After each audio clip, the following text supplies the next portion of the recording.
భారత వంశచరిత్రలో త్యాగం అనే పదానికి సాక్షాత్కారమైన ఒక మహానుభావుడున్నాడు. ఆయన పేరు భీష్ముడు. అతని కథ ఒక ప్రేమ ప్రతిజ్ఞతో మొదలైంది. హస్తినాపురం మహారాజు శాంతను ఒకరోజు గంగానదీ తీరానికి వచ్చాడు. నది మీద తేలియాడుతున్న పొగమంచులో ఒక దివ్యకాంతి ఒలికింది. ఆమె గంగా, ప్రపంచాన్ని పావనం చేసే పవిత్ర నది మానవ రూపంలో. ఆమెను చూసిన క్షణం శాంతనుడి హృదయం నిశ్చేష్టమైనది. దేవతలా కనిపించే ఆ సౌందర్యం రాజును ప్రేమలో పడేసింది.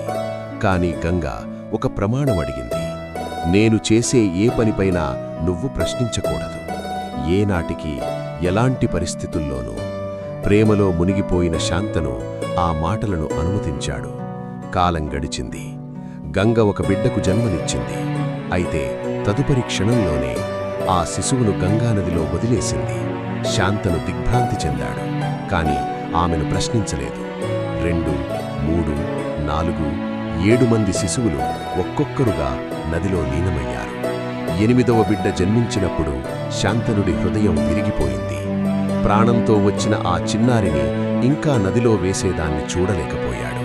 ఆమెను ఆపేశాడు. మొట్టమొదటిసారి ప్రమాణాన్ని లంఘించాడు.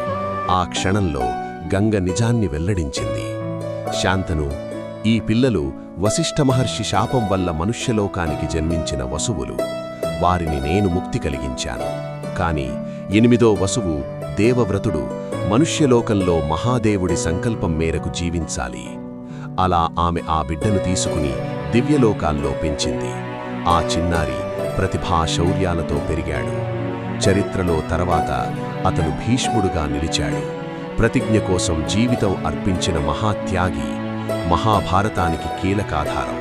ఇలా ప్రారంభమయ్యింది త్రిగుణాల తుంగతామర, మహాశూరుడు, ధర్మస్థాపకుడైన భీష్ముడి జీవగాథ. ప్రేమ, ప్రమాణం, పాప విమోచనం. ఈ కథలో ప్రతి శ్వాసలో ఒక మహిమ దాగి ఉంది.